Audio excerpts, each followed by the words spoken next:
Bonjour, je travaille depuis 8 ans autour du développement de la finance durable au sein du groupe BNP Paribas et j'ai rejoint Portzamparc Gestion en tant qu'analyste extra-financière depuis 6 mois. Ce qui m'anime, c'est la conviction que l'on peut transformer notre économie et nos modes de fonctionnement pour évoluer vers des modèles durables. Selon moi, les investisseurs et plus globalement le secteur financier jouent un rôle central dans cette transformation. Aujourd'hui, je vais vous parler d'investissement socialement responsable, communément appelé ISR.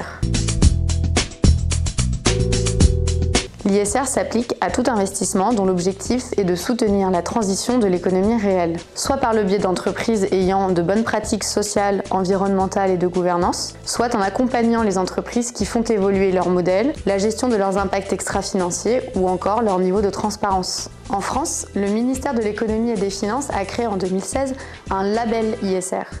L'objectif de ce label est de fixer des standards communs à tous les acteurs du secteur et de donner une meilleure visibilité aux fonds qui respectent ces règles extra-financières et d'engagement auprès des sociétés.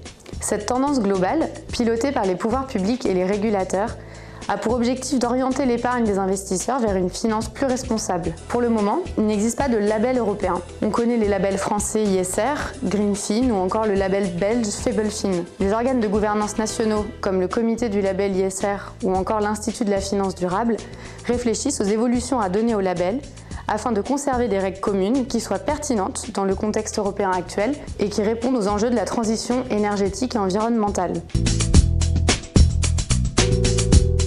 Pour comprendre les attentes d'un fonds labellisé ISR, je retiens 3 éléments clés. En premier lieu, que le fonds intègre des entreprises évaluées en amont et qui respectent des normes sociales, environnementales et de gouvernance. Par exemple, l'entreprise a-t-elle un programme de réduction des émissions de gaz à effet de serre et est-ce qu'il est suffisamment complet et ambitieux? Ces éléments seront ensuite croisés avec des critères financiers. Deuxièmement, l'équipe de gestion du fonds doit avoir mis en place un engagement ou activisme actionnarial sur les sujets de durabilité. On attend des sociétés de gestion comme Portzamparc Gestion qu'elles partagent leurs standards et leurs attentes en tant qu'investisseurs responsables. Par exemple, nous allons nous abstenir de voter pour l'approbation des comptes d'une société qui ne surveillerait pas suffisamment ses émissions de gaz à effet de serre.